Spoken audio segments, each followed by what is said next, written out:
Okay. All right. I believe we are live. Let me double check. We are live. All right. All right. Welcome back to the Have Not Room. I'm Ben, and I'm joined here by Chad. It's just the two of us tonight, but we're here very excited to talk about the end of week 2 into week 3 of Big Brother Canada 9. And what a week, what a season, what a cast. I just can't even, I don't even know what to say anymore. Like, this is what we've wanted so much from a Big Brother season in the last few years that we haven't really gotten, I think. This is just like peak Big Brother, I feel. What do you think, Chad? Yeah, I love an indecisive cast. This is awesome. I mean, I can't even count how many times the vote flipped last week. It's just awesome to see all the drama and Victoria actually having a pretty decent HOH. I liked her little trap she set up that the Sunsetters totally fell for. So I'm loving this. This is a great week. No, we'll get to that. But first, last week, I famously said on the Tuesday podcast that we did that we would be able to get all of the week 2 stuff out of the way on that podcast, and it would be pretty quiet Wednesday, Thursday. Josh would just get quietly evicted. There wouldn't be much to cover on this podcast from the end of last week. And boy, oh boy, was I wrong about that. Because we get off of our recording, and not even like a few hours later, we start on Rohan Flip Part 2. We talked about Rohan Flip Part 1 that we saw in the Wednesday night episode. But we get another Part 2. Before we get into that, though, we can just quickly go over the Wednesday and Thursday episodes because they kind of cover pretty much everything up until Josh starts to initiate this flip that we then get a flashback to in the Monday episode. And then we can kind of get into some more details about what the episodes kind of glossed over a little bit. What does anything stand out from you from the Wednesday night episode? We had, Kiefer winning his veto with the apple cart competition and taking himself off the block, and Rohan being put up by Austin as a replacement. Yeah, I mean, I thought it was a pretty decent episode for Josh in a weird way. Like, he was actually making pretty good points, whether it was by accident or on purpose. Mm-hmm. But to the point where the show even said hey, we're thinking about this. Latoya was really pushing for it. You could tell Tina was the one giving a lot of the backlash, which at least we saw that in the episode. Mm-hmm. I know it was in the feeds a lot where Tina was kind of the driving opposing force to all this. Yeah. But I mean, in the end, I think keeping Josh would have been the better move. But we'll get to that. I think just Josh's actual points really stood out to me the most. Mm-hmm. And then Kiefer just slowly taking the ball for all this. Yeah, no, for sure. We see on the Wednesday episode the first set of flips that we kind of talked about last week on the podcast, which initiated a conversation in the hot tub area with the Sunsetters minus Tina. And then we saw a clip of the conversation with Latoya and Tina, where Tina was like, no, we're not doing this. And then from the episode's perspective, that kind of winded down. This conversation and all of this actually took place prior to the veto ceremony, whereas we actually see it in the episode after the veto ceremony and Rohan's confirmed on the block, which is an interesting decision. I think it makes sense to do that, if there wasn't an entire second set of flips that then would happen. This kind of gets shut down pretty quickly. We end up with Rohan on the block officially. They have pretty much seemingly locked in that Josh is going to be the one to go home. And then we get Josh starting to sprinkle around his little plan that we had talked about. And then we get into the house meeting that we extensively covered on last week's podcast. So we won't go into too much detail. But what do you think about the episode's portrayal of the House meeting? I think they wrapped it up pretty nicely. Mm-hmm. I mean, I'm like Josh really stood his ground. I mean, I was more impressed that he just didn't like break down or just walk away. But no, I mean, he fought to the very end, which was awesome. Like, I mean, you can't say anything bad about him other than obviously your social game kind of sucks, but he hung in there. He was swinging to the end. But the episode did a good job of really wrapping it up to basically the whole house saying like, "No, dude, you're gone. Sorry." But then like, well, he does have a point. Yep. And then so it's like they were just too scared to pull that trigger. I get why, but I mean, totally the wrong move for the Sunsetter alliance there. But we'll get into that. Yeah, no, for sure. Something that to go off what you just said, it was interesting to me that in the diary room, it seemed like Rohan was like, "Oh, this house meeting is great for me because it's solidifying that Josh is going to go home." But I feel like that should be the opposite, because before the house meeting, the status quo was already Josh going home. So anything that can really cause some kind of explosion or cause some kind of reconfiguring of people's priorities or reconfiguring of people's thought processes around how they want to play the game, that's going to be bad for anybody who's already in a position to stay if things were to just go smoothly, right? So I just don't agree necessarily with Rohan claiming that this house meeting is necessarily just a good thing, especially given that he was a very big component in it. Like, Josh basically pointed the gun at Austin and Rohan specifically, which makes sense. What do you think? Do you think this... Do you agree with Rohan that this was a good thing or what? No, I mean, you have people literally changing their minds with very valid points from Josh from that whole meeting. Like, honestly, I feel like if the eviction was maybe even hours later, that could have flipped back. Mm-hmm.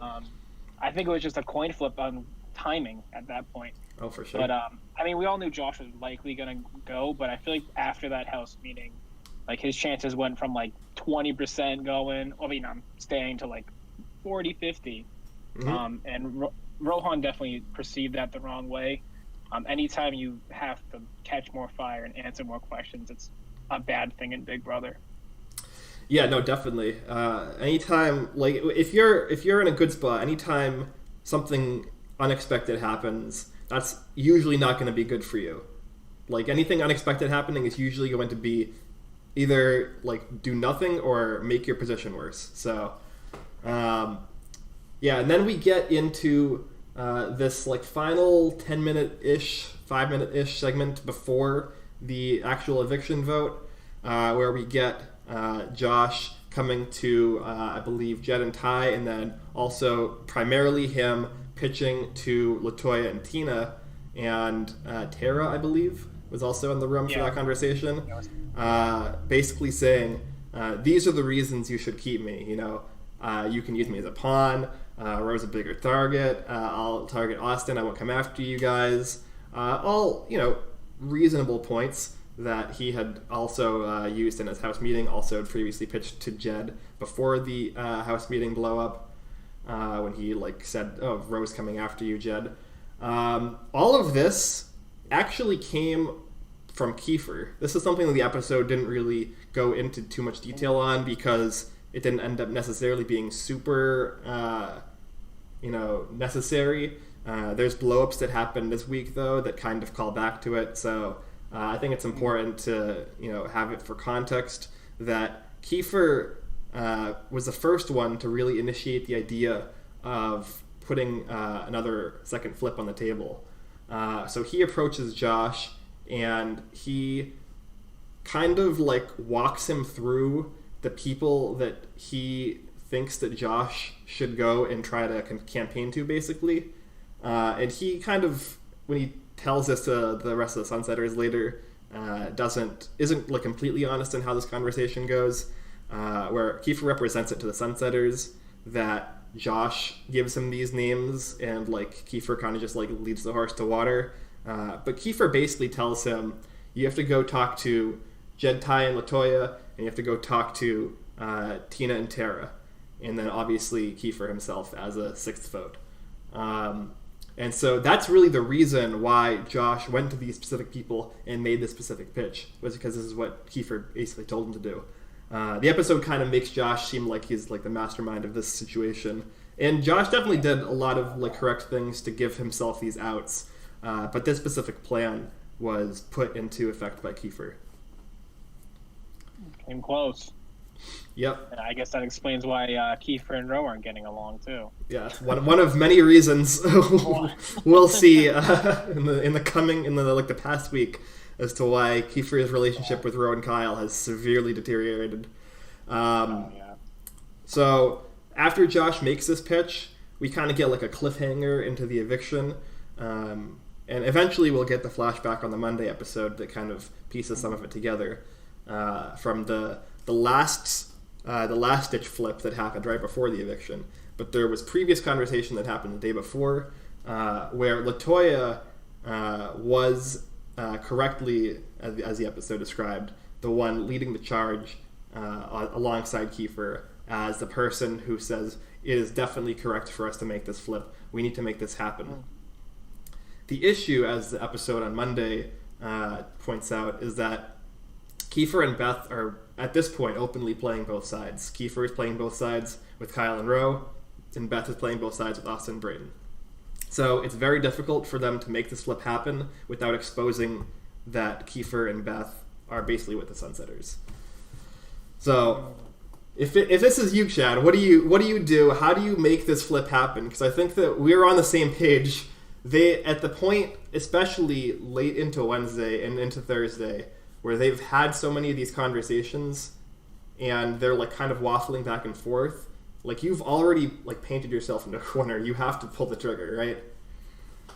If I'm Josh, you mean? If you're like any of the Sunsetters, really, like how do you pull this off? Because obviously, like they've kind of done too much at this point, right? Where they've had these conversations where if they don't pull the trigger, what's going to happen is what we see happen, which is the alliance falls apart.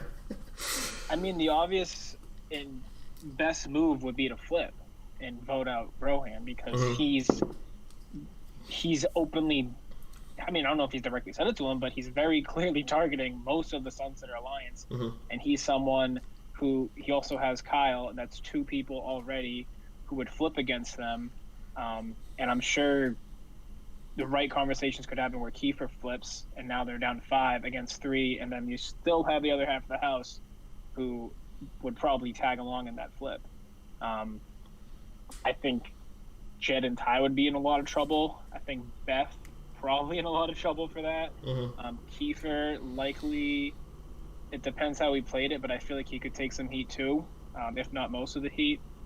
But I think the Sunsetters should have pulled the trigger. I think they should have just convinced Tina to stick with the vote because they're going to get exposed for this. Because at this point, like, I mean, in this HOH, like, all the targets are pretty much the Sunsetters. So they're all but outed by name.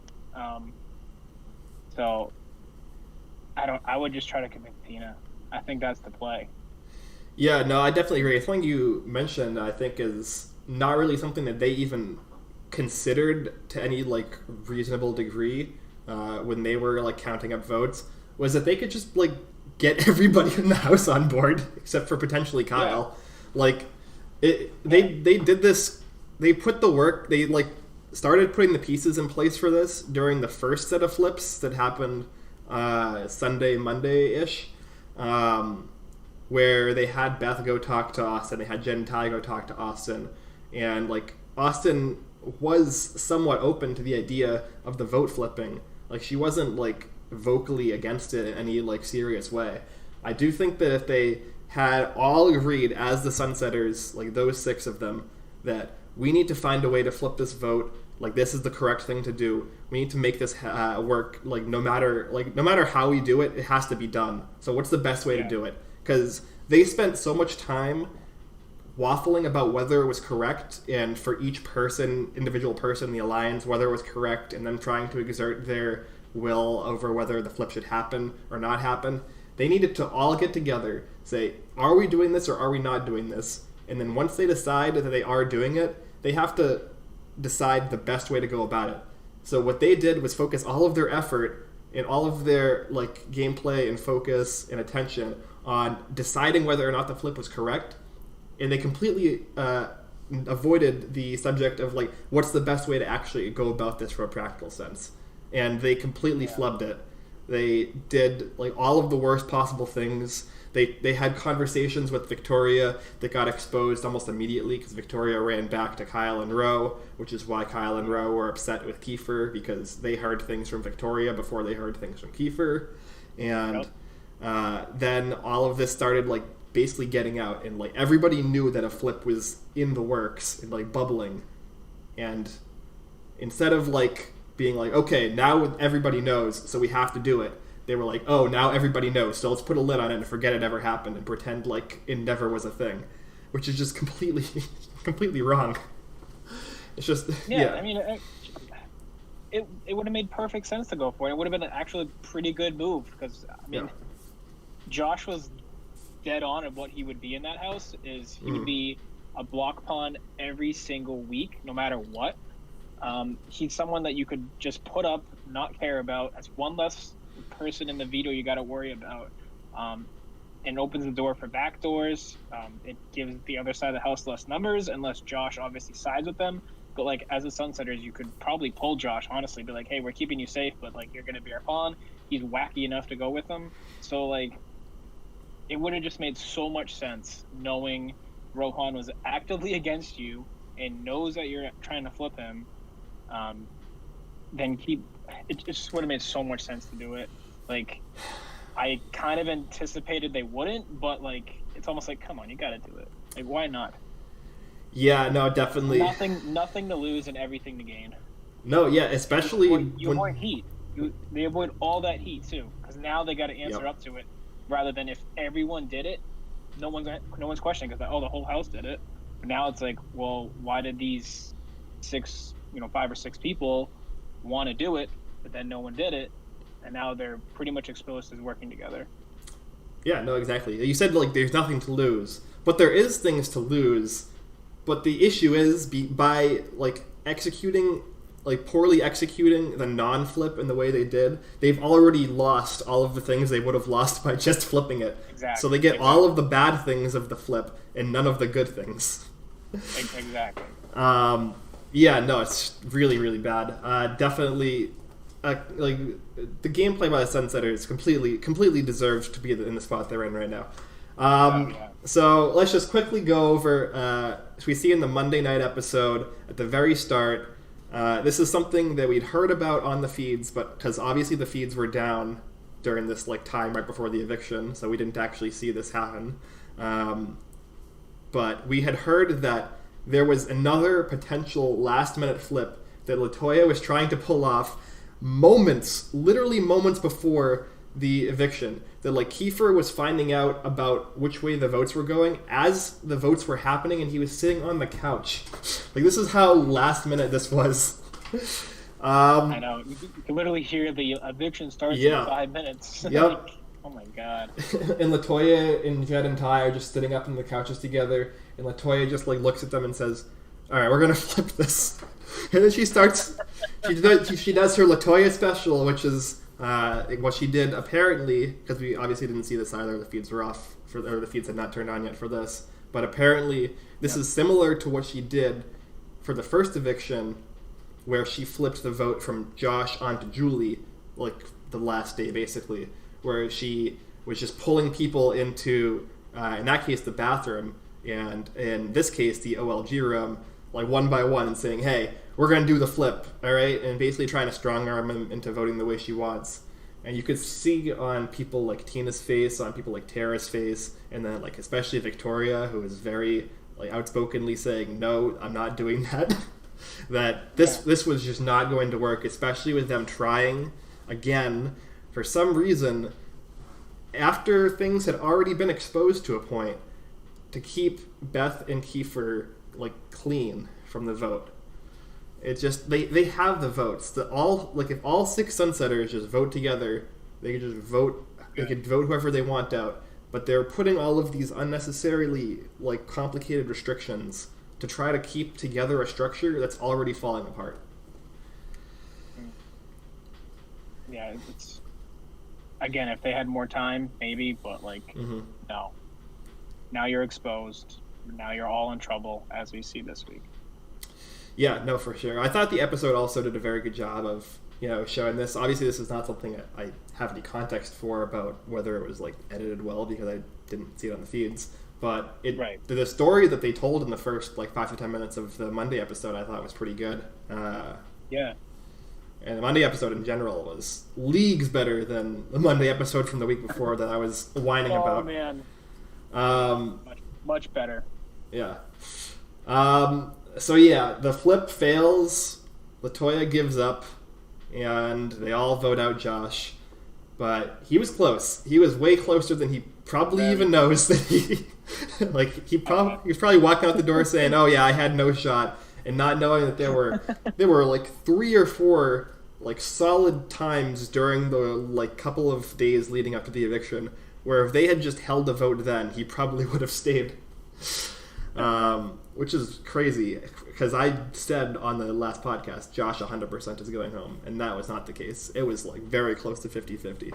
It was close. It was good for Josh. I mean, I don't think he's an all-star or a comeback player kind of thing, but maybe that was a really strong effort, stronger than a lot of like flip votes that I've seen in recent Big Brother years. It's the closest one I've seen in a while. Yeah, I mean, we've had 2 evictions so far, and both of them have been like crazy flips back and forth, last minute flips, like just wildness. And maybe we'll go 3 for 3. Who knows with this cast? We'll probably go freaking 12 for 14 at this point. Yeah. So yeah, that's wrapping up Josh's saga. We had the flashback. I kind of put a little bit of a bow on this wild week 2 that we've now spent like 15 minutes talking about when I expected at the this time last week we'd probably spend maybe 3 minutes talking about it. But this cast has different something else coming for us basically. And then we get into our second HOH comp of the season, which is something that we previewed a little bit. We basically saw the first half of it on Thursday night, and then we saw the second half of it on Monday night. And it's an elimination style memory attention to detail comp. Pretty classic Big Brother style competition. And we get down to our final 3 competitors, Victoria, Kiefer, and LaToya. Very ironic given the way that this is going to end up playing out. Poetic. Yeah, very poetic. It's you literally this season is so insane that I don't even think that people would believe it if it was scripted. I don't think it's on purpose. I mean, this is just like Big Brother, right? This is like why Big Brother can be so great. Like all you really need for such because again something we didn't really talk about. The team twist is over. Which is phenomenal. Like, thank you, Big Brother production for ending the team twist. I don't know if this was planned ahead of time or if they kind of like read the room a little bit and like put their finger to the wind and were like, maybe we should just get rid of this. But either way, I'm glad it's gone because otherwise this week would have not been as exciting for sure. And this is kind of what we see from a Big Brother season where you just have a great cast, and that's really all you need. You don't need, like, everything else is just window dressing.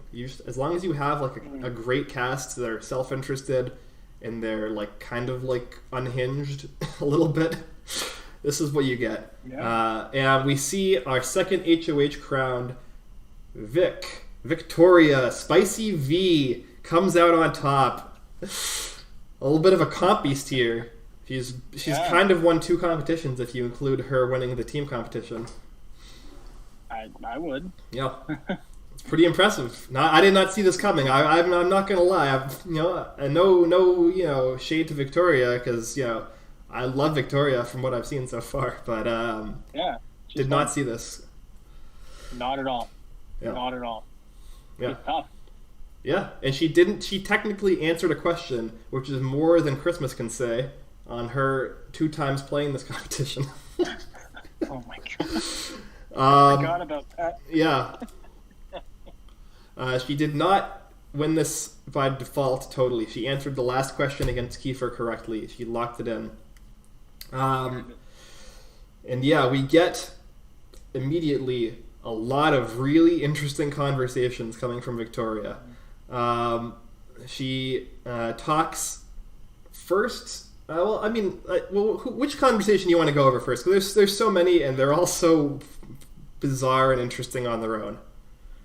I mean, I think the Latoya one kind of sets up the rest of them. Yeah, I agree. I think that Latoya one's probably where we should start. So Latoya comes up to Victoria, and they have a conversation, and kind of like looming in the background of this conversation is something that I'm not sure how much the episode really touched upon this, but Victoria had previously come up to Jed, Ty, and Latoya and offered them a 4-person alliance, and like saying that she wants to work with them as like a foursome. And this was after the Sunsetters had already formed, obviously. So Latoya, Jed, and Ty kind of blow her off on this. They don't really get back to her, and they, like Latoya will eventually have a conversation with her in the hot tub area, like kind of like setting the seeds for like, oh, maybe we'll be potentially interested in working together in the future. Maybe not, like not really being committal about it. So that's kind of like looming over this whole conversation that Latoya comes up here and has with Victoria. And she's immediately like, you know what, Victoria, I'm not going to kiss your ass. That's not what you want. I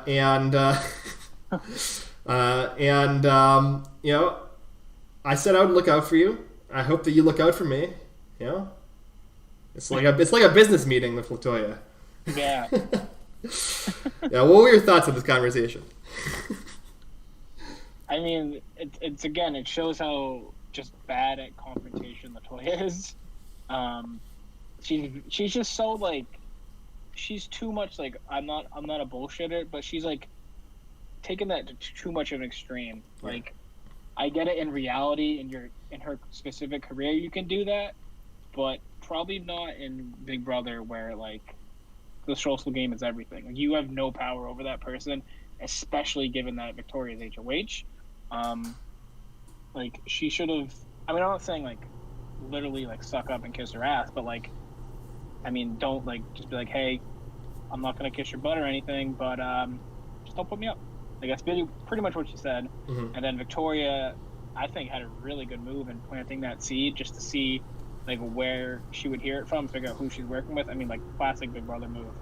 And it actually worked pretty well and exposed all of the Sunsetters, which, I mean, and that's why this conversation just led to everything, because Latoya just opened her mouth, as always. Yeah, no, I do think that was a little bit overplayed on the episode. It's a very fun story, but I think the Sunsetters were mostly exposed at this point. I think Beth was mostly exposed at this point, and it's kind of like lucky that this specific piece of information kind of like found its way back. So I don't know. I don't want to like take away from Victoria, because I do think that we'll get into some of the mistakes that I think she's made in her execution during this week. Okay. But I think that from like a practical standpoint, like her individual like game decisions, I think are solid. Yeah. But she's just not done a great job at executing them. Right. But so we have Latoya thinking that she's done a good job of talking to Vic and feeling like she probably is not going to go up in the block. We think that the Sunsetters think that the likely noms are Kiefer and Tara at this point. But we see as Latoya is leaving the room, Victoria like basically like makes a face at the camera like, ooh, what was that? Like that's not the kind of face you want somebody making when you leave a room after having an important game conversation with them. Is that when she said this is awkward? Yeah, this is awkward. Yeah, yeah, and there was. Yeah. um, yeah, and so Latoya goes back to the Sunsetters, specifically Jed, Beth, and Ty, and gives them this information that Victoria might put up Brayden. Oh, she might, this is also when they're like, oh, maybe we can get her to put up Kyle, or, at the very least, we could potentially get her to put up Tara. The Sunsetters, at this point, are just, like, scrambling to find any name that's not one of them to make sure that they don't have two Sunsetters in the block at the end of the week. And seeing, like, basically throwing anything they can at the wall to make it stick. And then this kind of parlays into, I would say, the next important conversation that the episode shows, which is the first conversation that Jed and Ty have with Victoria. And this did not really come off like a very productive conversation for what Jed and Ty were hoping for and looking for. What do you think about this one? I mean, I might be mixing up with the post-veto conversation, but yeah. I mean, they were basically trying to steer her away from putting up Latoya as much as they possibly could. Yeah. Like, Latoya's not coming for you at all. If she was in your position, she wouldn't do it. It's like, okay, but I already know all the stuff about her, and she literally has, like, proof of it. Mm-hmm. So, like, of all the seeds that she planted coming back to her. So, like, they got nowhere. Anything they said, it was not going through Vic's head. So it was one ear, not the other. So nothing got done there. Yeah, they were exposed already. Yeah, exactly. I think this kind of, like, there's kind of a bigger picture here that, like, kind of is laid over this entire week, which is that what Victoria is putting forward as her reasoning, as her like game thoughts, as her ideas of the relationship she has, especially to the people in the Sunsetters, is inauthentic. It's not her actual, like, feelings. The things that she's saying are basically just invented excuses to cover up for the actual feelings and game decisions she has and she's making.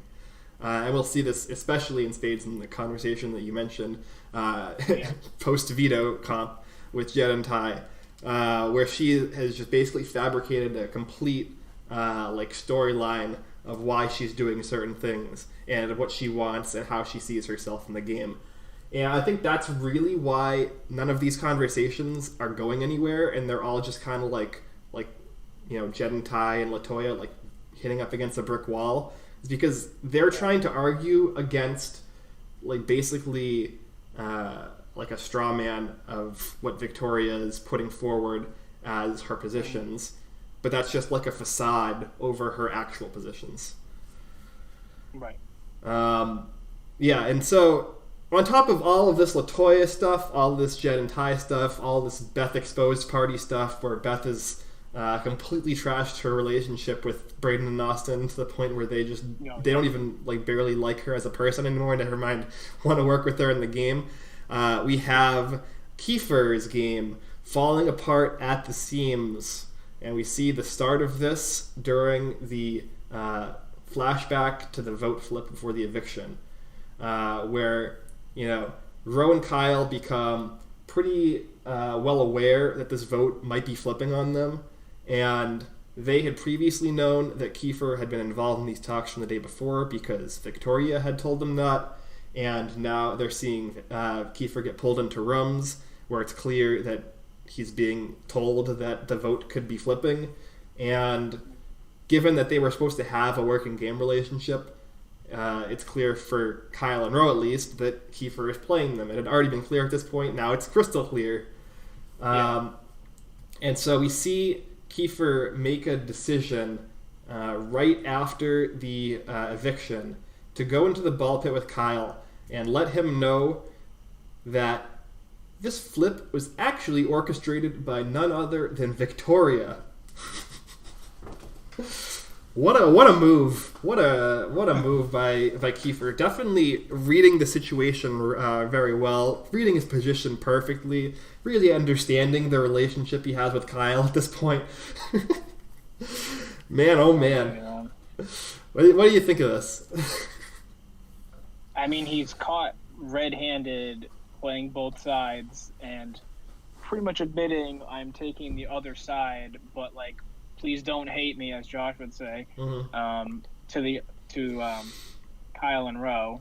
So it's like, and then blaming Victoria when they're working pretty close together. It's just like, dude, he's just pulling at straws.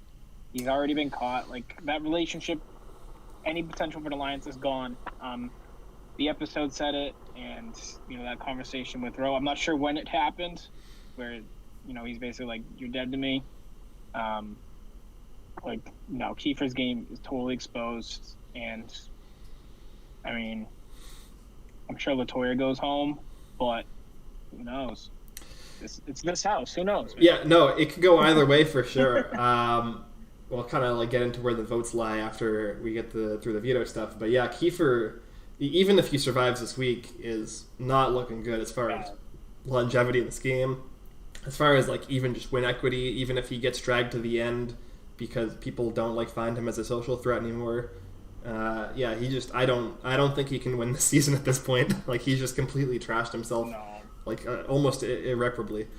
Because we see Kyle immediately run and tell Austin, Roe, and then eventually Victoria comes in and he tells Victoria, "Hey, Kiefer basically threw you under the bus and said you were responsible for the flip almost happening." And Vic's like, "No, LaToya is responsible for the flip almost happening. I stopped the flip," which is mostly correct. Yeah. And definitely going to pay off in spades with Victoria winning this HOH and posturing at least to the Sunsetters that Kiefer is her target. We, the audience, know, and her allies know that LaToya is actually the target, but this provides her great cover to put Kiefer on the block and to claim that he's her target. Yeah, just a lot of really bad gameplay in this season, but really like messy, entertaining gameplay. So I'm not complaining. Yeah, well. All right, let's get into the post veto stuff. This is the meat of the week so far. We have our veto draw. The people playing in the veto besides Kiefer and LaToya, because BBCAN has in the last few seasons not allowed the HOH to play in the veto. Just as a reminder, this is still the second week, so it's still kind of a transitional period. So Kiefer and LaToya will play in the veto alongside Jed, Ty, and Austin, which is a pretty good draw for the Sunsetters. They have 4 out of their 6 people in there. That's pretty good. So you'd think if there was a chance for them to get a non-Sunsetter out this week, this is probably it. And we end up with Jed winning the veto, which is also probably one of the better outcomes in terms of like potentially making something work or happen. And we come back, the feeds come back from after the veto ceremony, and Victoria is talking with her new alliance crew, which is the Oddballs, which is her, Austin, Braden, Kyle, and Roe, and then like Tina and Tara are kind of like a 6th, 7th in the Oddballs. Because Tina and Tara at this point are basically like a duo in the middle of these 2 5s. Like, there's 2 groups of 5. There's the Sunsetters minus Tina, because Tina has basically jumped ship on that trash heap of an alliance, and is now playing the middle pretty openly with Tara. And then there's this like other 5, which is the Carb Alliance, which is Kyle, Austin, Roe, Braden, plus Victoria as the Oddballs. So those 5, as the Oddballs, are in the kitchen right after the veto comp, talking. And Victoria is like, I don't want the veto to be used. I'm going to tell Jed that if he uses the veto, I'm going to put up Ty. I think that'll scare him into not using it. Yeah. And she says this, and I'm like, oh my god, this is going to be insane. They're going to freak out. This conversation's going to be amazing. They don't have the conversation that night, unfortunately. We have to wait until the next morning. But pretty early on in the morning, this is Sunday morning, which is the day after the veto comp. This is also the day of the veto ceremony, because they pushed the veto ceremony up from Monday to Sunday for some reason. Vic pulls Ty and Jed into her HOH room, and she sits them down for one of the most bizarre conversations I've ever seen in Big Brother, where she has.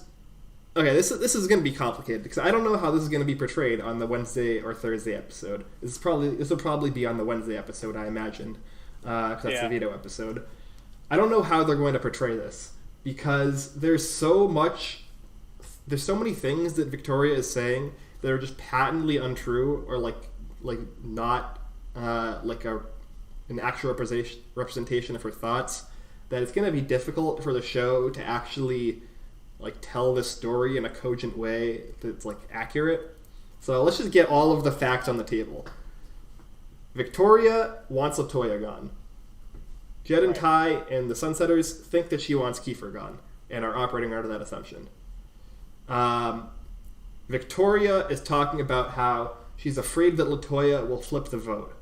This is not really anything she cares about in reality. She's just using this as an excuse because she has been found personally slighted by LaToya. She sees LaToya as a threat to her game, and this is just like a convenient excuse to put her on the block and also to argue that she should be left on the block because if she comes off the block, she's liable to flip the vote against what Victoria seemingly wants.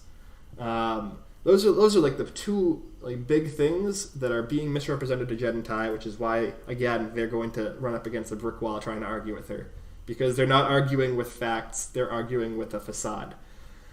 So she breaks the news to them. This is especially jarring for them because she had previously swore on her dead foster mother's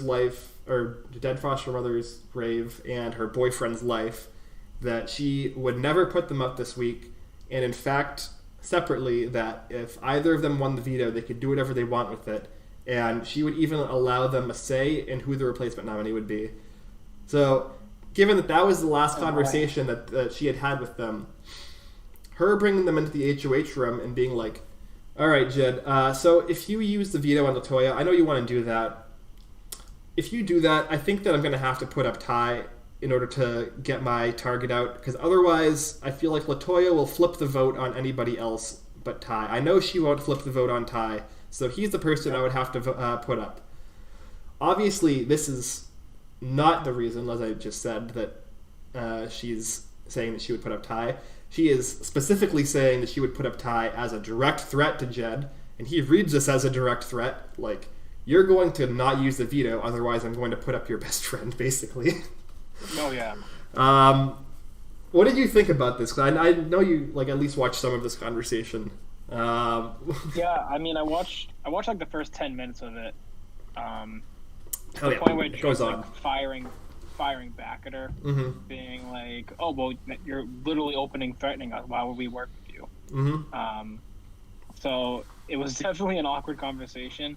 And I didn't realize that it happened like the previous conversation being her like swearing on, her dead foster parents and then her current boyfriend.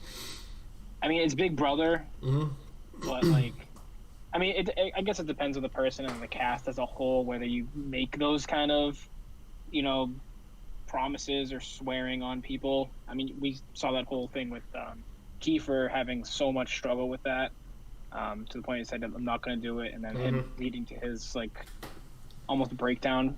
But seeing as like that's a back-to-back conversation with them, I think that's a pretty big mistake on Victoria's part to do that. Like, I don't know, but no, that was definitely an awkward conversation where she's basically like putting her cards on the table, but as a facade to just not to try to like keep Jed from doing it.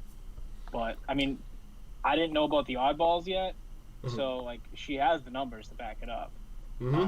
And even if they do use it, like, on LaToya, like, why would it be bad for her to get Ty out? I mean, all they're going to do is, like, honestly, it's a win-win no matter what happens. Obviously, LaToya going is fine, but I don't see, like, her losing this week regardless of if the veto is used or not. No, definitely. I think that it's, like, after the veto ceremony plays out, and Jed doesn't use it, she then goes up to Jed and Ty and is like, "Oh, I wouldn't have actually put Ty up. That was a bluff." I think I think this is just her, like, being messy and like trying to like That's messy. like just trying to like make them like feel some kind of way. I don't know why she would want to do that, and I also don't think it's true. I think she would have put Ty up if he had used the veto. So it's just like doubly bad. But yeah, as far as this conversation goes, like you mentioned also something that Ty said that I had not mentioned, which is that even on top of all of this, there's also this additional facade of like Victoria pretending like she's still interested in working with the three of them, right? She's like, "Oh yeah, when Kiefer gets out, like I still want to work with you two and Toya." Like that's still something that she's pretending to still be interested in that. And even as recently as this morning, because the Sunsetters are still not sure whether or not Victoria is playing them. Like they've talked about it being like, "Oh, wouldn't it be crazy if Victoria's been playing us this whole time?" And she actually wants Latoya out, and Latoya goes, and we get blindsided on the eviction. No, that's not going to happen. Like, they've brought it up as a possibility. But even as recently as this morning, a conversation between Beth, Ty, and Jed, where they're talking about, like, the idea of still bringing Victoria in as a number. So, like, even after all of this, like, there's still, like she still is able to maintain, like, these, like, crumbs of like making them feel like after the eviction happens and Latoya goes, that's going to be completely off the table for sure. Oh yeah, it's over. But at this point, there's like even after all of the things she's done to Ty and Jed this week, and needling them and threatening them and like basically like lying on her family and like just like putting them in this like terrible position. And then on top of that, she's going to be blindsiding them and like basically revealing that the entire thing that she's told them, like basically everything that's come out of her mouth this week has been a lie to them. Like once that's there, it's over. But even with all of the stuff that's out right now, Jed and Ty are still like contemplating if they can work with her or not, which is bizarre to me, and just kind of shows where like Jed, like how much in a hole Jed and Ty especially are after like these last 2 weeks. Yeah, I think they're in pretty big trouble. I mean, obviously it shows one that Jed and Ty are more loyal to each other than they are the Sunsetters as a whole, which obviously makes sense. Two, it shows just how good of a facade that Victoria's put up to the point where they still think it's an option. That's just insane to me. Like if you're making threats like that, like I will put you up if Jed uses the veto. It's like that's not someone you can work with. I'm sorry. Like read between the lines a little there. But like, yeah, once this vote goes through and she gets what she wants, hopefully with Latoya going home, it's just gonna be like it's gonna be a war. It's gonna be two sides of the house fighting, but the Sunsetters is gonna slowly lose that battle week by week. I think they're gonna be put to sleep themselves. So yeah, they're gonna be sent out into the sunset. Yeah, exactly. Like there's no way. I mean, it's gonna be what 8v3 at this point. It depends where, like, because Kiefer is like probably still going to end up with them, so it's probably going to be something more like 7v4. Yeah. But in terms of like the HOH potentially for next week, it'll be 6v4 because Victoria will be sitting out. Right. So yeah, no, definitely like Ty, Jed, and Beth are like deep in a hole right now. Especially if Latoya does go home, which is what it looks like is happening. Yeah, so briefly, not doing well. No, definitely not looking good for either of our winner picks at this point, or Brian's not for that matter. Like they went from riding high to like bottom of the barrel in 4 days. Oh, man. 4 days flat. That's Big Brother though. It's gonna change. Oh yeah, no, this is the best. This is the best. Ty's gonna win HOH next week, and we'll be fine. Just watch. I mean, we'll see. We'll get to that. We'll get to what Ty and Jed are planning for next week. But you're ahead of me. This is all stuff I don't know. Yeah. No, this is stuff from the last like day or two. But yeah, let's just first briefly go over the further collapse of Kiefer's relationships. We touched on it from the pre-HOH, but even post-HOH, we have, before the nomination ceremony, there was kind of a miscommunication. So, like Latoya and Kiefer eventually are going to find out, like shortly before the nomination ceremony, that they're going to end up on the block together, right? So they're having a conversation, basically, trying to console each other and saying, "Oh, well, at least there's going to be the veto," and like making jokes and stuff. Rohan walks in while they're like joking, and he misconstrues something they're saying as like implying that they're going to have a house meeting, or they're going to call a house meeting and start exposing stuff. So, after the nominations come through, Kiefer is going to go into the pantry to start to cook stir fry for Latoya and himself, and he asks Latoya, "Are you ready to go?" As far as like him making the stir fry for her, and Rohan overhears this and assumes that he is trying to start or planning on about to start this house meeting where he's presumably going to expose a lot of stuff and throw Rohan and Kyle under the bus in Rose's head and the way he's invented this. And so him and Kyle go into the storage room. Kiefer's in there, Tara and Tina are in there, and they just start going in on Kiefer, and like this is basically like a pretext for them like going in on Kiefer for basically snaking them, right?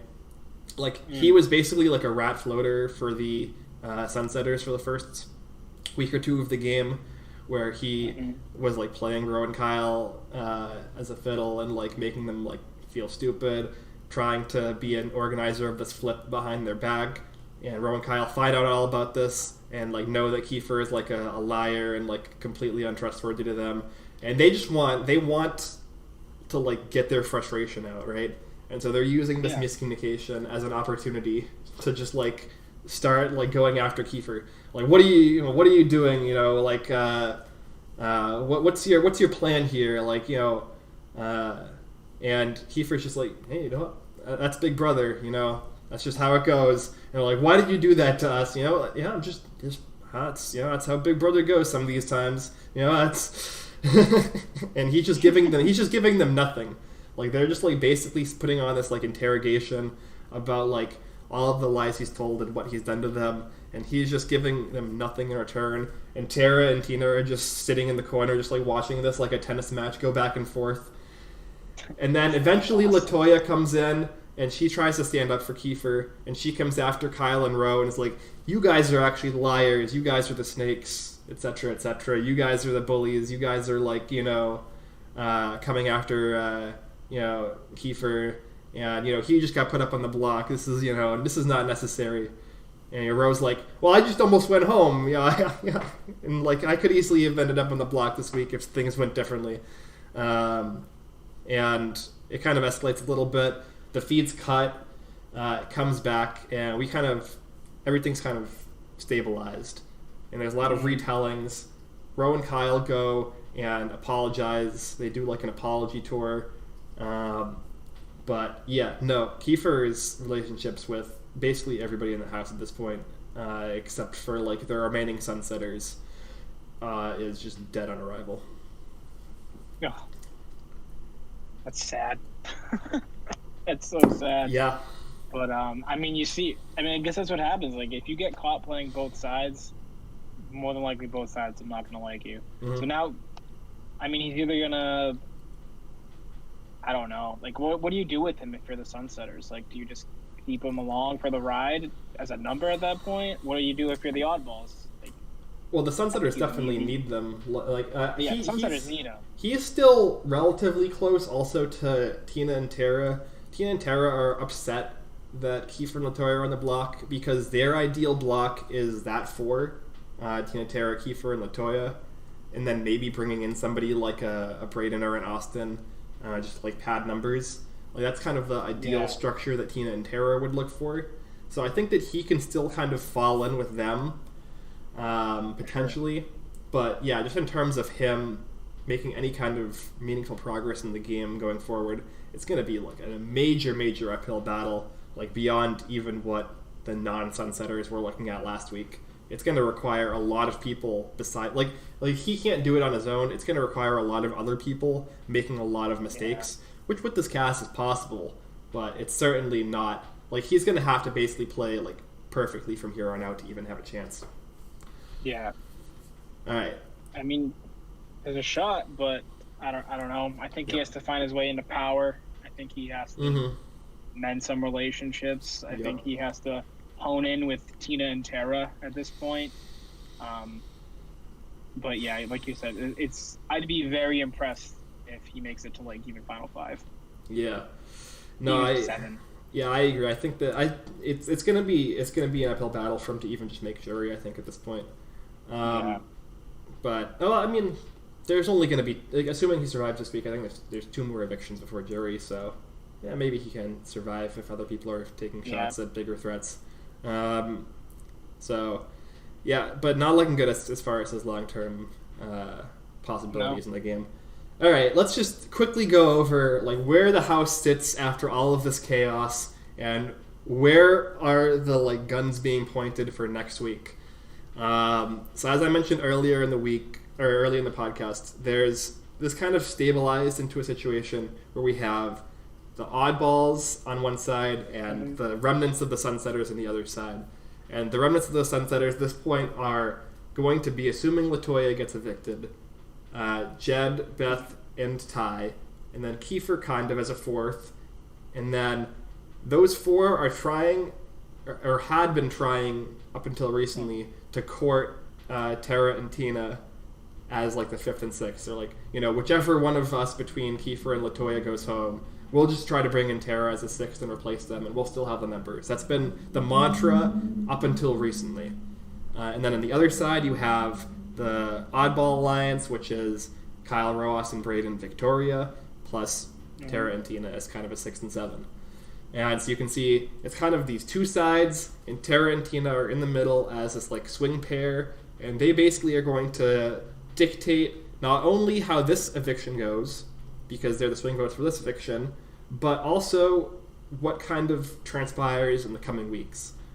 However, this kind of positioning, at the very least to people like Jed and Ty, is pretty transparent, right? Tina and Tara aren't really hiding the fact that they're playing the middle and like not like openly choosing a side. And like especially for given that Tina was like previously a member of the Sunsetters, this is not something that Jed and Ty like. So last night into this morning, they've started discussing the idea of what if we go to Ro and Kyle, we potentially expose the Sunsetters and the fact that Tina was a part of it from the start, and we make a truce with them that if any of the 4 of us win HOH, instead of targeting each other, which is like the obvious play, right? That if either of these 2 pairs wins, the other pair is just going to go up in the block. We make a truce that if any of the 4 of us win, we instead go after Tina and Tara. And this is a master plan for how Jed and Ty think they're going to dig out of the situation. What do you think of that? I think it's freaking terrible. Perfect scenario. What does that do? It buys them 2 weeks, and then it's just the same sides warring together, unless they manage to scrunch up an alliance and pull some from the oddballs. That's so stupid. Like, there are so many options for them to put up. Yeah. Like, regardless of, even if there's no way that they can win that. Like, all the oddball has to do is literally say no, and there's nothing they can do about it. Even if Jed wins an HOH, like sure, like maybe he could get one of them out, but like, that's such a stupid idea. Like, you're just buying 2 weeks at that point. You're buying 2 weeks as a best case scenario. As a best case scenario. That's if Ro and Kyle actually stick to the deal, right? Oh yeah. Because that just screams backdoor to me. Like, that screams a backdoor plan. This is not, this is not the first time on Big Brother where we've had 2 warring factions and there is like a proposal put out there of like, hey, there's people here floating in the middle, and we're aware that they're kind of like floating in the middle and not going to get targeted because they're floating in the middle and they're not really openly a threat and not really like the like leader of a side. Why don't we all come together and say, hey, let's get rid of these middle people? And pretty much to a T, every single time that somebody has made this proposal, they have gotten completely screwed by it. Like, this is why floating on Big Brother is such a dominant strategy. It's because it's completely moronic to target the floaters when there are other big players in the house on the other side who are direct threats to you. It's like, when you're a floater, you're basically like 50% of a threat. And so when you compare that to somebody who is 100% of a threat, you're always going to seem like the less threatening player. And you should be, from both sides. And that's why it's a good strategy, in theory, if it's executed properly. And that's why like a lot of winners have done this strategy on seasons where there are two sides. So, yeah, it's just... It feels like they have kind of... I think there's two things going on with why they've come up with this, in my opinion, completely insane idea. One is, I think that there's some personal feelings they have where they are upset, especially at Tina, that she basically jumped ship from the Alliance the second that something started to go wrong. Correctly, I would add. Definitely, Tina, we said from the start, was the most self-interested member of the Sunsetters, and I think that showed. Where she like immediately like was like, oh, not a part of this. Get under the bus. Get under the bus. The rest of my alliance. I'm going with Tara. Yeah. So obviously there's some probably animosity there for Tina doing that, and that like she's now in a better position than them theoretically, and that they like don't think that Tina and Tara are like worthy of making it further because they're not like choosing a side. They're not like planting their flag somewhere. And so like that's probably a part of it. And then on top of it, I think that they kind of see the writing on the wall that like if things don't change in some significant way, like they're completely screwed, right? Like unless they like start winning, like if Jed, Ty, and Beth don't like win like the next like 3 HOHs between them or something like that, like they're completely cut out of it. So they're like, what is anything that we can do to potentially get numbers on our side? And they're kind of seeing what you're seeing, or what you like, elucidated, was just like, oh, maybe we can buy ourselves a few weeks while like we agree to go after the floaters, and then at that point, like maybe we can get enough of a relationship with Ro and Kyle that we can have some kind of like gentleman's agreement to go at least a couple weeks into jury. That's what they've said. They've even said, like Beth even said to them out loud, just make the deal for until jury. You can't pass it up. That's what we all want. We all want to at least just make it to jury. And that's like a good deal for them. So like just make a truce to like not take shots at each other at least until jury. Take a couple of weeks to go after people like Tina and Tara, potentially even Victoria. And yeah, it's not going to work. Like just straight up. It's like Rohan and Kyle have all of the power. They have the numbers now. Tina and Tara are likely to side with them unless Jed, Ty, or Beth win this next HOH. In which case they'll probably try to swing back and like make nice with them, which we'll see how that goes. But yeah, no, it's not feasible. Like even if Rohan and Kyle like fake agree to this deal, you know 100% if one of the two of them win HOH, Jed and Ty are on the block, guaranteed. They're not following through on this garbage deal. Yeah, and even if one of them pulls himself off, Beth or Beth. Keeper at this point. Probably Beth, yeah. Probably Beth, yeah. So it's like there is no reason to take that deal. If anything, I would, if I'm the Suns, not the Suns, if I'm the Oddballs, I would still try to get one of them out, Jed or Ty. Yeah. So then they literally have no one, and then just pull them. I would take the deal if I'm Ro and Kyle and I'm approaching the deal. I'm saying yes, and I'm just not following through on it if I win HOH. No, Yeah, I mean, yeah, obviously. Well, you don't say no to it. I'll say yes, and I'll just like stab them in the back. Who cares? Like we're clearly on the other side of them. We have the numbers. Like Yeah, there's nothing they can do. yeah, there's literally nothing they can do about it. Like they just go and cry. Like what are they? I mean, they could win HOH the next week, but if that was the case, like what? So you've been evicted a week earlier than you otherwise would have. Like it's just dumb. Yeah, no, it's not great. Not great in terms of their reads on this week. Not great in terms of their plans going forward. Not great in terms of their position in the game. Not great in terms of their prospects to turn this back around. Not something I expected to be talking about here with you a week later, when a week ago it seemed like the Sunsetters had everything set up perfectly for them to run this game. But all it takes is, I said this, I screamed this. We had like the 1 minute clip. I said to cut it out and send it to every Big Brother potential contestant.